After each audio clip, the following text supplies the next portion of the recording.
दोस्तों, जय भीम, जय भारती, जय संविधान, जय जवान, जय किसान। सबका मंगल, सबका कल्याण।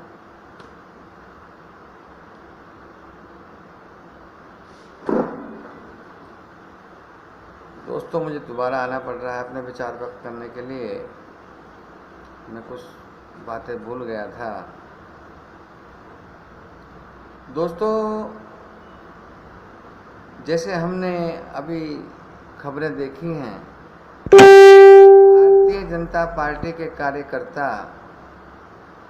दिल्ली के मुख्यमंत्री अरविंद केजरीवाल के घर पे हंगामा ही नहीं करते, बल्कि जो भारतीय जनता पार्टी कहती है कि जो प्रदर्शनकारी नुकसान करते हैं,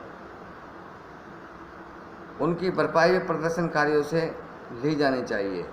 तो आज मैं भी ये दो शब्द कहने के लिए आया हूँ मेरे दोस्तों। कहने का समय है।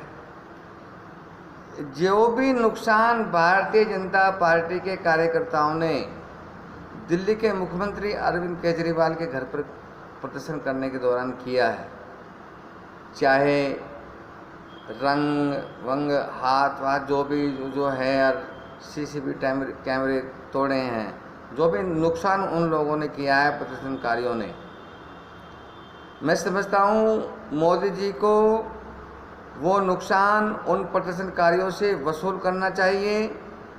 और वो प्रदर्शनकारी जो हत्या के इरादे से आए थे, हत्या करने के इरादे से, उनको गिरफ्तार करके जेल भेज देना चाहिए। और मोदी जी भविष्य में सबको अधिकार है राजनीति करने का, लेकिन मोदी जी ऐसी राजनीति मत करो। आप ऐसी राजनीति करके अपनी पार्टी को आगे नहीं बढ़ा सकते। आप सोच रहे हो कि केजरीवाल को इस तरह से कमज़ोर किया जा सकता है? नहीं मोदी जी, आप केजरीवाल जैसे कार्य कीजिए, तब आप केजरीवाल जैसे बनोगे। जब तक आप केजरीवाल जैसे कार्य नहीं करोगे, आपको जनता देख रही है मोदी जी, बहुत कष्ट सहे हैं जनता ने आपके शासन में। जनता भूली नहीं है। बेशक आपने दूसरी बार भी, तीसरी बार भी, चौथी बार भी सरकार बना ली है, क्योंकि सरकार तो आपने इसलिए बना ली है क्योंकि सब कुछ आपने इस तरह से जकड़ लिया है कि सरकारें बन जाती हैं। तो मोदी जी, ये भी जो है ना, ये जो हो रहा है, ये भी बंद होना चाहिए और इस सिस्टम को छानबीन करके इसको ख़त्म कर देना चाहिए। जो ये सिस्टम बार बार चुनाव आते हैं, बार बार एक ही पार्टी जीतती है, ये सिस्टम ख़त्म होना चाहिए। और मैं जनता से भी निवेदन करता हूँ, जनता एक ही पार्टी को बार बार वोट ना दे, जनता दूसरी पार्टियों को मौका दे, क्योंकि सबको फ़र्क है। भाजपा को भी और कांग्रेस को भी हमने कितनी बार परख लिया है। अब जो आगे उभर रहा है उसको मौका दीजिए। जिस तरह से हमारे दिल्ली के मुख्यमंत्री अरविंद केजरीवाल जी दिल्ली में भी अच्छा कार्य कर रहे हैं, और पंजाब में भी अब उन्होंने शुरू कर दिया है अपना नियम, जिस तरह से जनता की सेवा करना चाहते हैं। तो मोदी जी जिस तरह से अरविंद केजरीवाल सेवा कर रहे हैं, आप भी जब तक उस तरह से नहीं करोगे, जनता आपके फेवर में होने वाली नहीं है। क्योंकि जनता, मोदी जी, जनता ने आपको बहुत कष्ट दिए हैं। एक बार, जितनी बार भी दंगे फसाद, दुख तकलीफ जो भी हुए हैं, आपने जितने भी कष्ट दिए हैं, जनता के दिलों में है वो कष्ट। जनता भूलती नहीं है मोदी जी, जनता भूलती नहीं है। तो मोदी जी, अब आपकी उम्र भी होने वाली है रिटायर होने की। आप हमेशा शासन में नहीं रहेंगे, लेकिन आपकी पार्टी जो भी संविधान विरोधी कार्य करेगी, जनता उसका विरोध करेगी। जनता उसका विरोध करेगी, क्योंकि आपकी जो पार्टी है वो आरएसएस का सहयोग लेती है, इसमें कोई छुपा नहीं है। इस बात से कोई नकारा नहीं जा सकता कि आरएसएस आपकी पार्टी का सहयोग नहीं करती या आरएसएस वाले आपकी पार्टी में बन के बैठे हैं। तो मोदी जी, जहां आरएसएस हो वहां संविधान की रक्षा नहीं हो सकती, ये सारा भारत देश जानता है। लेकिन आप हेरा फेरी से, तिकड़मबाजी से सरकार बना लेते हैं। ठीक है, आप सरकार बना लेते हैं तो जनता आपका स्वागत करती है, लेकिन जितने भी कार्य संविधान विरोधी, जितने भी कार्य संविधान विरोधी देश में होंगे, जनता उसका विरोध करेगी। मोदी जी, आप उस विरोध का सामना कीजिए। आपको बैठने नहीं देंगे आराम से। अगर आप बाबा साहब के बनाए हुए संविधान को जरा से भी हरकत करने की कोशिश की, जिस तरह से आप दिल्ली के एमसीडी चुनाव में कर रहे हैं, ये भी जनता नोट कर लिया है। जनता आपको वोट देने वाली नहीं है दिल्ली के अंदर। आप कितने भी यत्न कर लीजिए, दिल्ली के अंदर चाहे केजरीवाल आए या ना आए, आएगा तो केजरीवाल ही, लेकिन आपकी पार्टी नहीं आने वाली। ये नोट कर लीजिए, मैं लिख के दे रहा हूं आपको। और आप हमेशा केंद्र में रहने वाले नहीं, ये भी एक सत्य है। आज आप हैं, कल कोई और होगा, परसों कोई और होगा, तरसों कोई और होगा। तो समझ लीजिए, अगर आपने भारत के संविधान की धज्जियां उड़ाने की कोशिश की जरा सी भी, तो जनता बर्दाश्त नहीं करेगी मोदी जी। क्योंकि आपको जनता जानती है कि आप आरएसएस के व्यक्ति हैं, चाहे आप किसी भी समाज से हैं, आरएसएस के व्यक्ति हैं। आप आरएसएस की विचारधारा को ज़्यादा मानते हैं। ये विचारधारा, आरएसएस की विचारधारा देश नहीं मानता। देश मानता है बाबा साहब के बनाए हुए संविधान को, जो बाबा साहब ने अपने कलम से लिखा है। उस कलम को अगर आपने जरा से भी मिटाने की कोशिश की, संविधान के मूल भावनाओं को छेड़छाड़ करने की कोशिश की, तो देश भारतीय जनता पार्टी को मिट्टी में मिलाना भी जानता है कि ये तो पार्टी भारत के खतरनाक साबित हुई। तो ऐसे काम करने की कोशिश भी मत कीजिए मोदी जी। अगर आप जरा सी भी छोटी छोटी हरकतें भारत के संविधान के विपरीत करती हैं आपकी पार्टी हैं, या कोई आप कानून लेके आते हैं, ये देश बर्दाश्त नहीं करेगा। क्योंकि देश बाबा साहब के बनाए हुए संविधान को सबसे ज़्यादा मानता है, भारत के लोकतंत्र को सबसे ज़्यादा मानता है, भारत को धर्मनिरपेक्षता को सबसे ज़्यादा मानता है। आप कसम खाते हैं मैं भारत के संविधान के अनुरूप कार्य करूंगा, कसम खाते हैं जब मंत्री बनते हैं, लेकिन आप कार्य उल्टे करते हैं। जनता बहुत दुखी है, जनता बेरोजगार है, नौकरी नहीं मिल रही, आपने छोड़ी नहीं, सब कुछ बेच दिया, सब कुछ निजीकरण कर दिया आपने। महंगाई इतनी बढ़ रही है, आप महंगाई पर लगाम नहीं लगा रहे हैं। ठीक है जी, महंगाई पर लगाम नहीं लगा रहे। और जो कच्चे कर्मचारी हैं, कहीं किसी राज्य में हो रहे हैं, किसी राज्य में नहीं हो रहे हैं।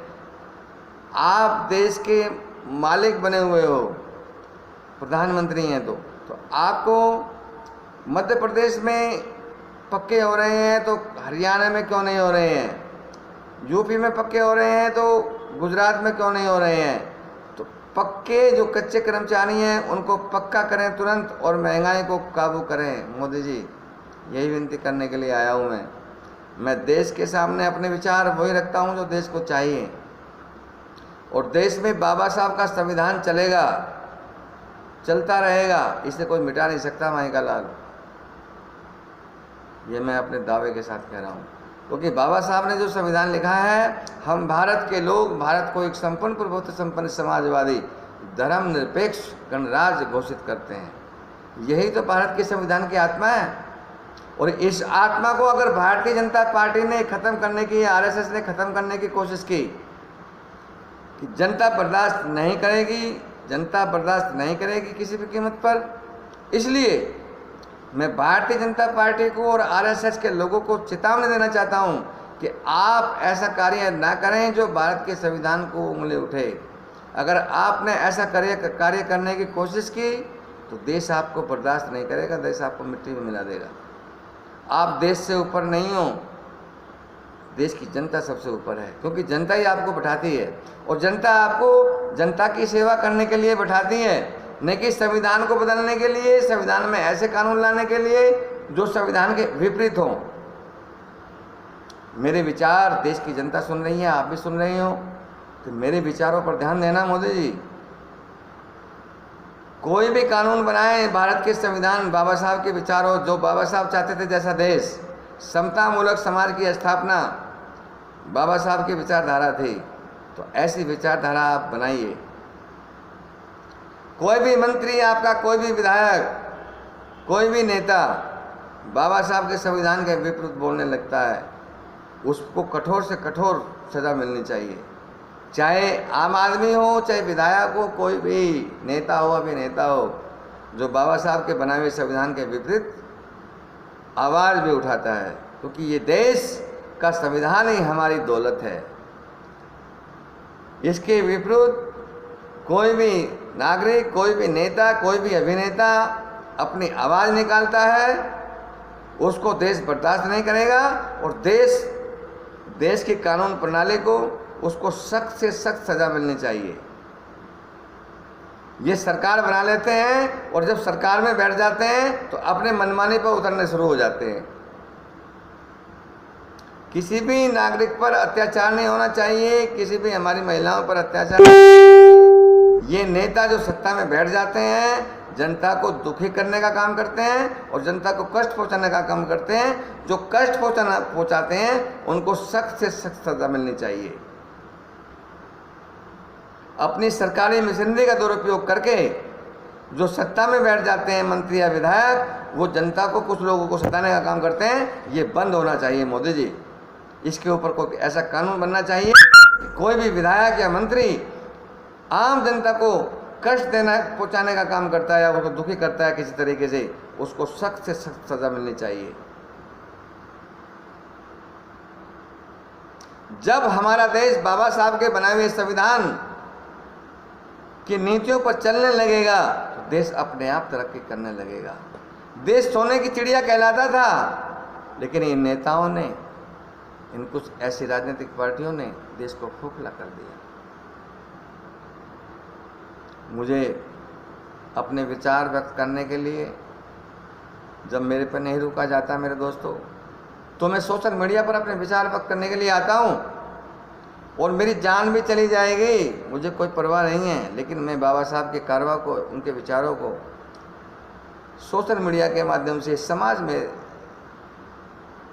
इकट्ठा करके अपने विचार व्यक्त करता रहूँगा। मैं कोई बड़ा आदमी नहीं हूँ, मैं तो छोटा सा नागरिक हूँ, लेकिन बाबा साहब के बनाए हुए संविधान को मानता हूँ, उनकी विचारधारा को मानता हूँ और मैं अंबेडकर जयंती पर पार्लियामेंट में भी जाता हूँ, उनकी मूर्ति पर माल्यार्पण करने जाता हूँ। बाबा साहब का मेला लगता है और बौद्ध धर्म की विचारधारा को ही मैं मानता हूँ, लेकिन हम भाईचारा सबसे रखते हैं, किसी धर्म और जाति से द्वेष नहीं करते।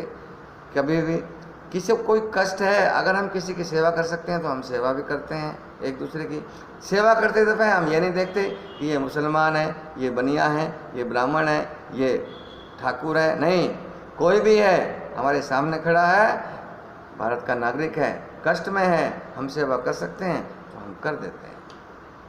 तो मेरे दोस्तों, हमारी विचारधारा ऐसी होनी चाहिए, तभी हमारा देश आगे बढ़ेगा। और मैं सभी राजनीतिक पार्टियों को भी यही अपनी सुझाव देना चाहता हूं कि आप कोई भी कार्य ऐसा ना करें अपनी पार्लियामेंट में बैठकर जो बाबा साहब के बने हुए संविधान के विरुद्ध जाता हो, क्योंकि जनता परख लेती है, जनता परख लेती है कि ये राजनीतिक पार्टी, ये सरकार क्या कर रही है।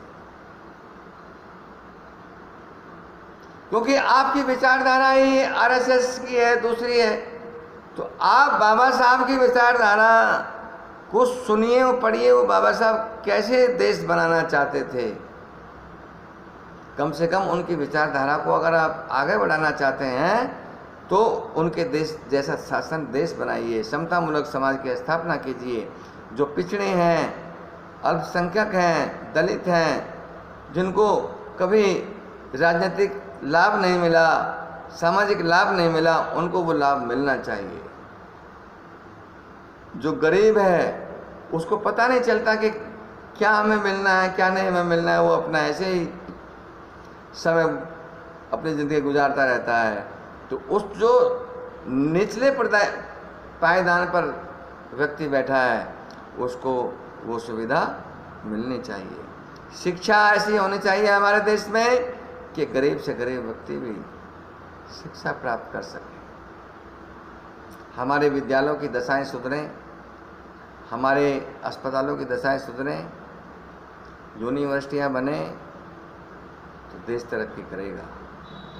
अगर हम इन राजनीतिक प्रतिद्वंदी में ही उलझे रहेंगे तो हम उलझते रह जाएंगे, जनता के लिए हम कुछ नहीं कर पाएंगे।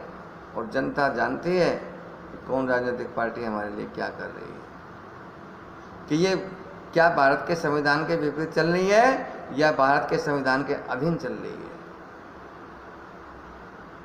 क्योंकि जो आरएसएस का व्यक्ति बैठा है, क्योंकि आरएसएस एक ऐसी संस्था है जहां बाबा साहब, जहां सरदार वल्लभ भाई पटेल ने भी कहा था कि आरएसएस पे अगर बैन नहीं लगाया गया तो ये देश को तबाह कर देगी। वही हो रहा है।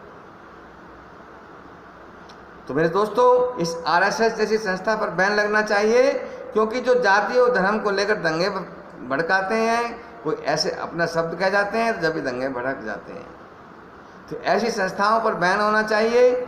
और जो भारत के संविधान के लिए कार्य कर रही हैं उनका देश को समर्थन करना चाहिए और देश आगे बढ़ेगा।